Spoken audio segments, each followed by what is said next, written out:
சரி வீட்டுக்கு தான் போகிறோமே, தொட்டியாண்டு இருக்கிற அன்னுக்குட்டி எடுத்துமலான்னு வந்தால் தொட்டி தண்ணி இருக்குது. சரி அதை எடுத்து ஊற்றிட்டு அதில் இருந்த சோத்தை எடுத்து போய் மீனுக்கு விட்டால் இங்கே பாருங்கள் எவ்வளோ மீன் பாருங்கள்.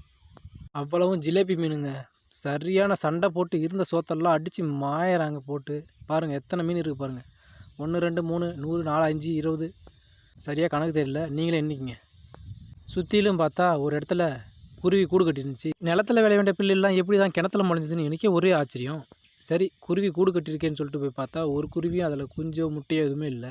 சரி நம்ம வீட்டுக்கு கிளம்பலான்னு சொல்லிட்டு கிளம்பி மேலே வந்து பார்த்தா நேற்று விளக்கான ப்ரெஷ்ஷு கீழே கிடக்கு. ஐயையோ இன்றைக்கி சாப்பிட்லையாங்காட்டி என்னால் தூக்க முடியல.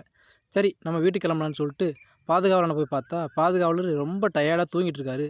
ராத்திரியெல்லாம் என்ன வெட்டி மலக்கினாருன்னு தெரில. சரிங்க நீங்கள் தூங்குங்கன்னு சொல்லிட்டு நான் கிளம்பிட்டேன். வர வழியில் வேர்க்கடலை இருந்துச்சு. வேர்க்கடலை எப்படிங்களான்னு பார்த்தா இப்போ தான் பூ விட்டுருக்கு. வேர்க்கடலைக்கு பக்கத்துலேயே பார்த்தா உங்களால் தான் எங்கள் அண்ணன் தவசி படத்தில் பெரிய ஃபேமஸ் ஆனார். நீங்கள் எங்கே தான் இருக்கீங்களா?